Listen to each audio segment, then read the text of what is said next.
Exercise 2.5 का question number 14 जिसमें कह रहा है without actually calculating the cubes find the value of each of the following. हमें एक्चुअल में कैलकुलेटिंग नहीं करनी है, यानी कि किसी आइडेंटिटी का यूज करते हुए हमें इनकी वैल्यू निकालनी होगी फर्स्ट और सेकंड की। सो ये किस फॉर्म में है, सबसे पहले हम ये चेक करेंगे ये किस फॉर्म में है। -12 क्यूब प्लस में 7 क्यूब प्लस में 5 क्यूब। सो ये किस फॉर्म में है, x cube plus y cube plus z की क्यूब की फॉर्म में। सो इसकी आइडेंटिटी हमने 13 में क्या प्रूव की थी, ये किसके इक्वल होता है 3xy z के इक्वल होता है। लेकिन इसके लिए क्या कंडीशन थी कि हमारा x plus y plus z जो है वो 0 होना चाहिए। सो हम इस आइडेंटिटी को जब लगा सकते हैं जब हमारी x y z की वैल्यू 0 हो। तो सबसे पहले हमें चेक करना पड़ेगा कि x plus y plus z 0 है या नहीं। सो x है यहाँ पर -12, y है 7 और z है 5। तो x की जगह पर रखते हैं हम -12, y की जगह पर रखते हैं 7 और z की जगह पर रखते हैं 5। सोल्व करेंगे इन्हें। सो 7 और यहाँ पर -12 एज इट इज और 7 और 5 दोनों प्लस के हैं तो ऐड हो जाएंगे, 7 और 5 हो जाएगा 12। इन दोनों को कैलकुलेट करेंगे, 12 में से इस 12 को माइनस कर देंगे क्योंकि ये माइनस का है तो आ जाएगा 0। So x plus y plus z जो है हमारा 0 आ गया तो हम ये आइडेंटिटी यूज कर सकते हैं। ठीक है, सो यहां पर क्या है x क्यूब यानी कि -12 का क्यूब प्लस में 7 का क्यूब प्लस में z क्यूब यानी कि 5 की क्यूब, ये किसके इक्वल होगी 3x, x यानी कि -12। सो -12 y यानी कि 7 और z यानी कि 5। सिंपल इन्हें मल्टीप्लाई करेंगे और हो जाएगा हमारा सोल्व। सो सबसे पहले साइन कैसा आएगा, सभी पॉजिटिव है एक्सेप्ट दिस। 12 माइनस का है तो सिंगल वैल्यू माइनस में है तो हमारा आंसर आएगा माइनस में ही। अब 12 5 जा 60, 67 जा 420, 423 जा 1260। हमारा आंसर हो जाएगा -1260। ठीक है, बिल्कुल इसी तरह हमें करना है सेकंड को। सेकंड में हमें दिया है 28 क्यूब प्लस में -15 क्यूब प्लस -13 क्यूब। सो ये भी किस फॉर्म में है, x cube plus y cube plus z cube की फॉर्म में है। तो सबसे पहले इसका फॉर्मूला क्या होता है 3xyz। तो सबसे पहले चेक करेंगे हम इसमें x plus y plus z 0 के इक्वल होगा तो ही इसे हम अप्लाई करेंगे। सो x क्या है यहाँ पर 28, सो 28 y है यहाँ पर -15 तो -15 और z है यहाँ पर -13 सो -13। अगर इन सब का सम जो है वो 0 आता है सो 28 एज इट इज -15 और -13 दोनों माइनस के हैं तो ये ऐड हो जाएंगे, साइन रहेगा माइनस का ही। तो 15 और 13 को ऐड करेंगे तो आ जाएगा 28 और 28 में से 28 को माइनस करेंगे 0। अगर हमारा आंसर 0 आ गया तो हम इस आइडेंटिटी का यूज करेंगे। सो यहां पर है क्या है x क्यूब यानी कि 28 की क्यूब प्लस में -15 की क्यूब प्लस में -13 की क्यूब किसके इक्वल होगा 3x यानी कि 28, y यानी कि -15 और z यानी कि -13। ठीक है, ये है हमारा x, ये y और ये z।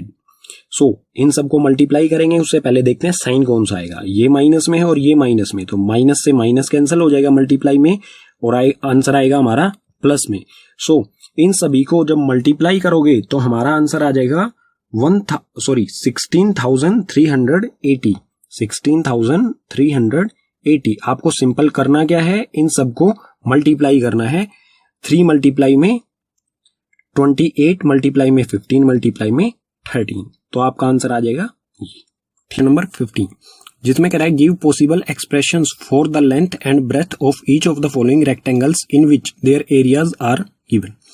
हमें रेक्टेंगल का एरिया दिया गया है, ये एरिया है रेक्टेंगल का, हमें लेंथ और ब्रेथ फाइंड करनी है। ठीक है, एक्सप्रेशन फाइंड करना है, एग्जैक्ट लेंथ नहीं, पॉसिबल वैल्यूज क्या हो सकती हैं एक्सप्रेशन में। ठीक है, सो हम इसके करेंगे फैक्टर्स।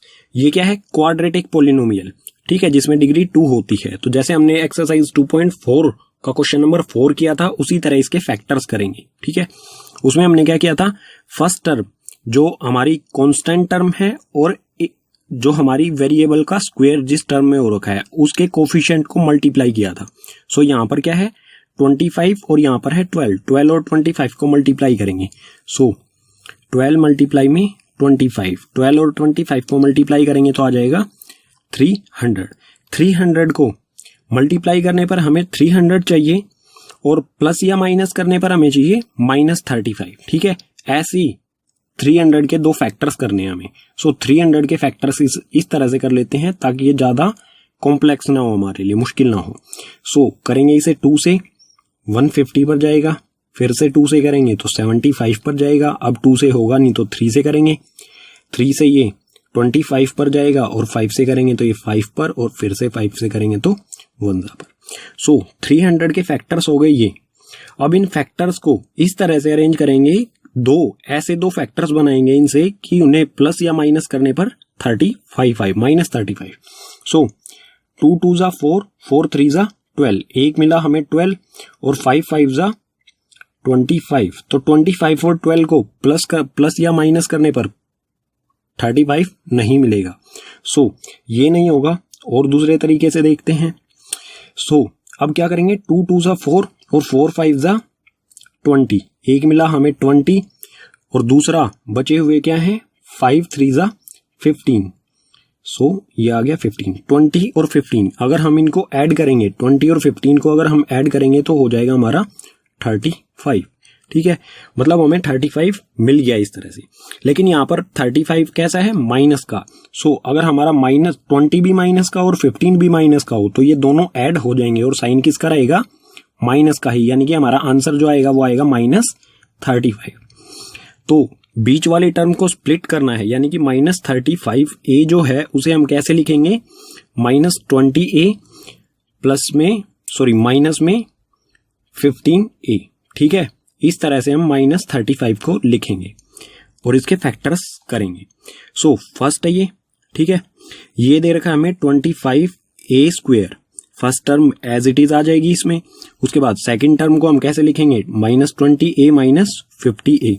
सो -20a -15a और लास्ट टर्म क्या है, प्लस में 12 एज इट इज। अब शुरू की जो दो टर्म है, इन दो टर्म्स में से हम कॉमन लेंगे, जो भी कॉमन आ रहा है।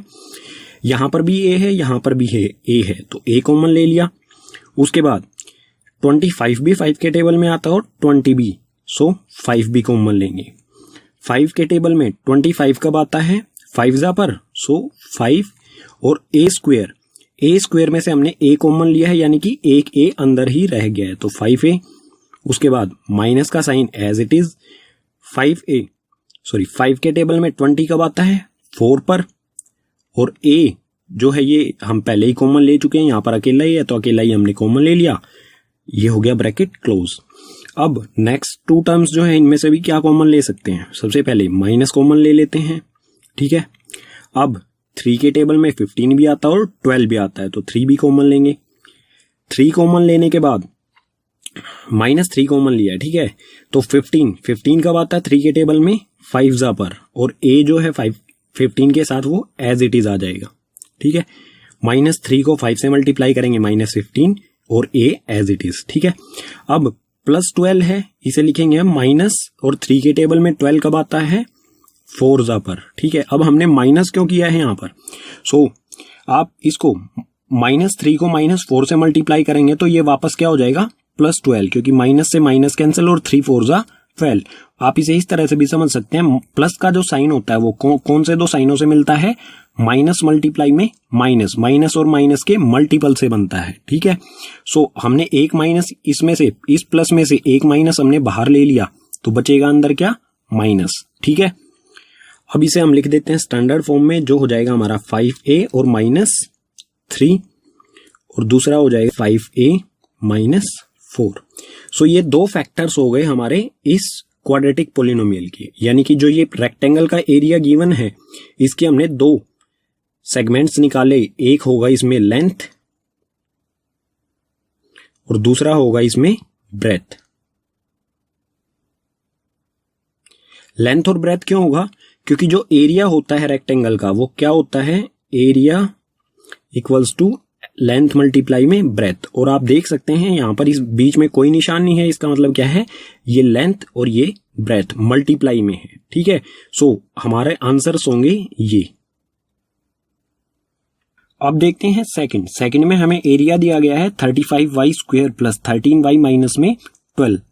सो इसमें भी क्या करेंगे, जो स्क्वायर वाली टर्म है उसका कोफिशिएंट और कांस्टेंट टर्म, इन दोनों के कोफिशिएंट को मल्टीप्लाई करेंगे। सो यहाँ पर है 35 और यहाँ पर है -12। 35 और 12 को माइनस करेंगे तो आ जाएगा 420। ठीक है, तो 420 के फैक्टर्स करेंगे। फैक्टर्स मैंने पहले से ही कर लिए हैं। फैक्टर्स करने के बाद हमें इन सब में से क्या चाहिए, 13। ठीक है, प्लस या माइनस करने पर हमें चाहिए 13। ऐसे दो फैक्टर्स ढूंढने हैं, हमें बनाने हैं इनसे। ठीक है, सो बनाएंगे 2 2 जा 4, 4 3 जा 12, ये बना हमारा 12, और 7 5 जा 30, 35। 35 और 12 को हम प्लस करें या माइनस करें, हमारा 13 नहीं आएगा। तो और कोई तरीका देखते हैं।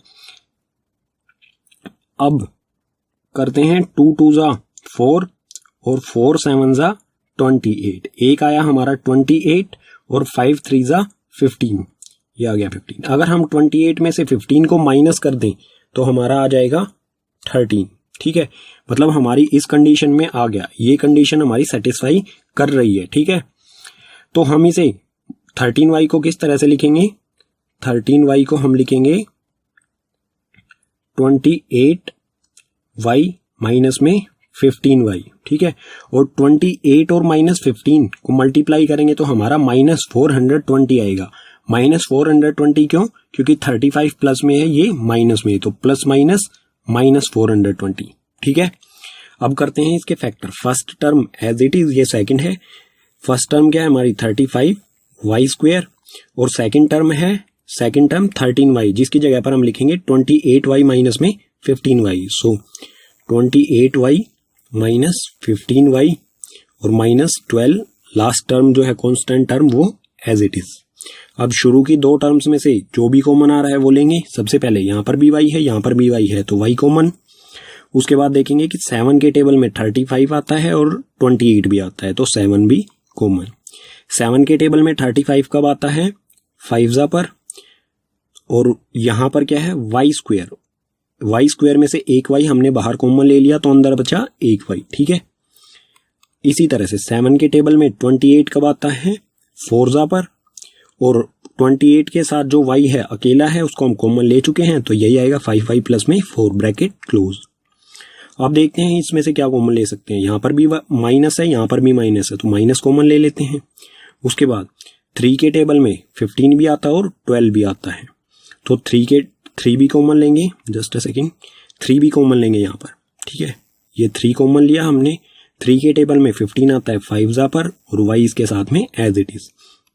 ठीक है, अगर हम इसे मल्टीप्लाई करेंगे, -3 को 5 से मल्टीप्लाई करेंगे, वापस -15y हो जाएगा। ठीक है, इसी तरह से 3 के टेबल में 12 कब आता है, 4 जा पर।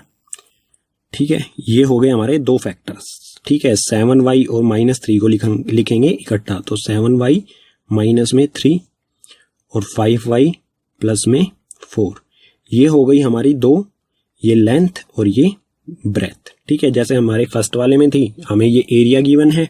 सो एरिया किसके इक्वल होता है, लेंथ मल्टीप्लाई में ब्रेथ के इक्वल।